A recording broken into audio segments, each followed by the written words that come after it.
नमस्कार दोस्तों, पिछले एक महीने से हम लोगों के मन में दो सवाल बेहद ही परेशान कर रहा है। पहला तो यह कि आखिरकार हम लोग अफगानिस्तान में एंट्री क्यों नहीं किए, हमारा सेना अफगानिस्तान में क्यों नहीं गया। अफगान सरकार और अमेरिका चाहता था कि भारत मदद करे, लेकिन ऐसा बिल्कुल नहीं किया।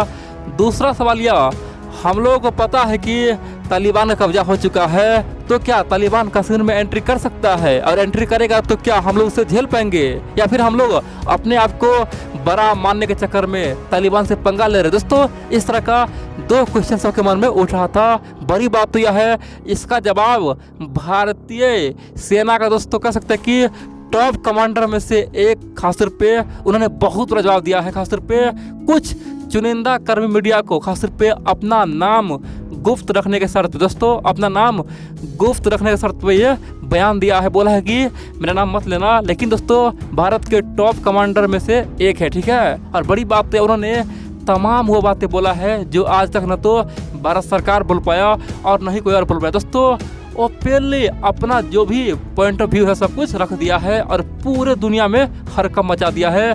चीन से लेके पाकिस्तान को यकीन नहीं हो रहा है आखिरकार भारत का जो मिलिट्री कमांडर है इतना बड़ा बयान दे सकता है। दोस्तों आप लोग पूरा खोल देखा कर हुआ कि मैं आपको एक एक पॉइंट बताऊंगा, लेकिन इन सबसे पहले बोल दूँ, डिस्क्रिप्शन में मेरे टेलीग्राम चैनल का लिंक है, आप लोग उस टेलीग्राम चैनल को ज्वाइन कीजिए, चैनल को सब्सक्राइब कीजिए, वीडियो को लाइक कीजिए, शेयर कीजिए और जितना हो सके हमें सपोर्ट करे, प्यार दे। और कोई दिक्कत है सर्च कीजिए धर्मेंद्र नादान, आसानी से मेरा चैनल आ जाएगा। अब चल जानते सरकार हुआ क्या है, किस प्रकार से हमारे कमांडर ने तालिबान का औकात पूरी तरह से दिखा दिया है, उसे खाल उधेर के रख दिया है। सबसे पहले भारत के टॉप मिलिट्री कमांडर में से एक से मीडिया वालों ने पूछा, ये बताइए आखिरकार आप पे जब तालिबान हमला करेगा, कश्मीर में एंट्री करेगा, तो क्या उसे लड़ पाएगा, क्या थोड़ा भी एक्सपीरियंस है तालिबान से लड़ने का। अमेरिका हार गया, सोवियत संघ हार गया, आप कैसे जीत पाएगा। दोस्तों आराम से कहा कि देखो भाई, ये हम लोग का भ्रम है, हम लोग तालिबान के खिलाफ आगे नहीं लड़ेंगे, हम लोग तालिबान के खिलाफ लड़ चुके हैं। बोला कैसे, बोला देखो 1990 के बाद से लेके अब तक तालिबान ने कम से कम हजारों सेना खासतौर पर कश्मीर में भेजा है, यानी कि कभी 10 तो कभी 20 तो कभी 50 कभी 60, यानी कि हर साल में से कई बार कश्मीर में भेजा, वो भी पाकिस्तान के साथ भेजता आया है। खासतौर पे हम लोगों ने पाकिस्तानी आतंकी के साथ उन तालिबानी को भी मिटाया है, यानी कि हम लोग पिछले 25-30 साल से तालिबानी को कश्मीर में आने से रोक रहे हैं। और ये तालिबानी कुछ नहीं है, ये केवल हवा है, केवल दुनिया को मूर्ख बनाया है। तालिबानी तो एक कमज़ोर और खासतौर पे झूठा किस्म का लोग है, हम लोगों को उसे निपटने का पूरा अनुभव है। और दोस्तों भारत के कमांडर ने पहले कहा कि जब हम लोग पिछले 30 साल से इन तालिबानी को ठोक रहे हैं, पाकिस्तानी को ठोक रहे हैं, अब बड़ा बदलाव क्या आ जाएगा, यही ना, पहले 20 आता था, 10 आता था, अब क्या, अब 1000 आएगा, अंतर यही है ना। लेकिन हम लोगों के पास वो पूरा अनुभव है, तालिबान कुछ नहीं कर पाएगा, इसलिए टेंशन की बात नहीं है, हम लोग पूरी तरह से उसे निपट सकते हैं। दोस्तों उन्होंने साफ कर दिया कि ये आतंकी किसी भी रूप में हमारे देश में हमला करने के लिए तैयार होगा, ये सत्य है, लेकिन हम लोग उसे हर रूप में ठोकेंगे। अब दोस्तों उनसे दूसरा सवाल किया गया, ये बताइए हम लोगों को तालिबान के खिलाफ उतरना चाहिए था, हमारे सेना को अफगानिस्तान में जाना चाहिए था, आखिरकार ऐसा क्यों नहीं किए, भारत सरकार आखिरकार रोक क्यों लगा दिया।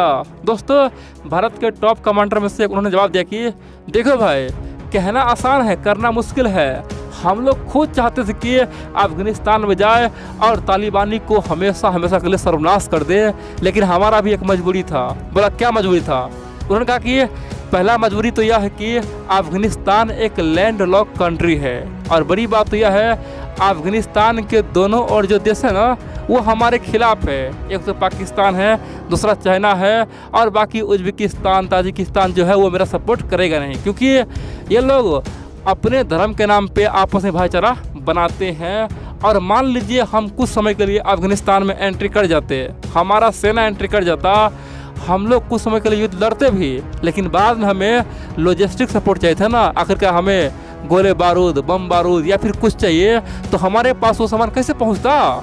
आखिरकार पाकिस्तान तो अपना एयर स्पेस यूज करने नहीं देता, आखिरकार चीन तो अपना एयर स्पेस यूज करने नहीं देता, और उज्बेकिस्तान, ताजिकिस्तान जो भी उसका पड़ोसी है ईरान, वो कभी हमें यहाँ पे एंट्री करने नहीं देता। तो आखिरकार हमारा सेना वहाँ पे फंस जाता ना। आखिरकार हम लोग तालिबान से कैसे लड़ते, हमें लॉजिस्टिक सपोर्ट कैसे आता, क्योंकि अफगानिस्तान के आसपास ना तो कोई समुद्री इलाका है और ना ही कोई रास्ता, इसीलिए हमने यहाँ पे न जाने का फैसला लिया। दोस्तों उन्होंने पहले कहा कि हमें पूरा मन था तालिबानी को ठोके वहाँ पे लोकतंत्र कायम हो, लेकिन ऐसा बिल्कुल नहीं हुआ क्योंकि हमारे पास रास्ता कमी था। आखिरकार हम लोग कैसे हम उतरते, ईरान की बदौलत जा नहीं सकते, पाकिस्तान हमें एंट्री करने नहीं देगा, इसीलिए हमने वहाँ पे जाने से रोक लगाया। अगर समुद्री रास्ता होता तो हम लोग बिंदास जाते, जो होता आरिया पार करते। अब दोस्तों यहाँ पे एक सवाल और उठा, आखिरकार तालिबानी फौजी ने किस प्रकार से अफगान सेना को हरा दिया। 2 से 3 लाख अफगान सेना था। तो भारत के कमांडर ने कहा कि देखो भैया, कोई भी सेना है ना वो अपने देश के लिए लड़ता है, देश के नेतृत्व के लिए लड़ता है। और अफगान सेना अंत में आपस में ही उलझ गया, उसे पता ही नहीं चला था वो किसके लिए लड़ रहा है, क्योंकि ऑलरेडी देश के तमाम नेता करप्शन में डूब चुका था, घूसखोरी में डूब चुका था, और ऑलरेडी राष्ट्रपति से लेकर बड़े बड़े नेता देश से भाग चुका था।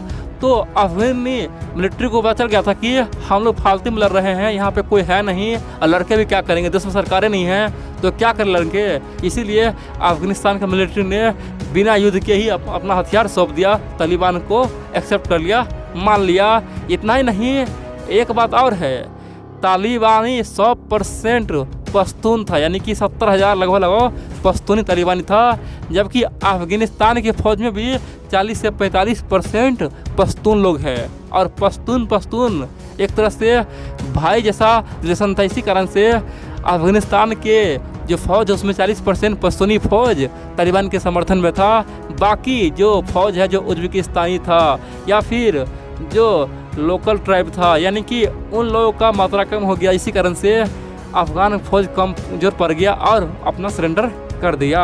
अब दोस्तों यहाँ पे तालिबानी सहित पाकिस्तान के भारत ने औकात दिखा दिया है। और यहाँ पे एक सवाल और उठता है, मान लीजिए डोनाल्ड ट्रंप अपने कार्यकाल में भारत को पीओके दिलवा देता। दोस्तों इसीलिए भारत सरकार पिछले 2 साल से पीओके पर पूरा नज़र बनाया था और इसीलिए धारा 370 हटाया गया था। एक बात मान लीजिए, अगर डोनाल्ड ट्रंप आज रहता तो 100% पीओके भारत के कब्जे में होता।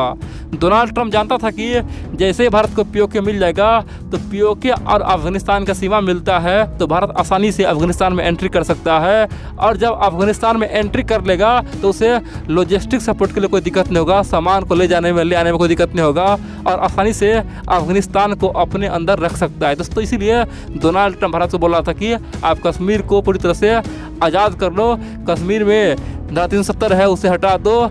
इतना ही नहीं, पीओके भी ले लो। लेकिन दोस्तों डोनाल्ड ट्रंप चुनाव हार गया, यहाँ पे कौन आ गया, यहाँ पे आ गया बाइडन, और तमाम खेल पलट चुका है। भारत का सपना था कि इन आतंकी को अखबार देखे, लेकिन ये सब कुछ अधूरा रह गया।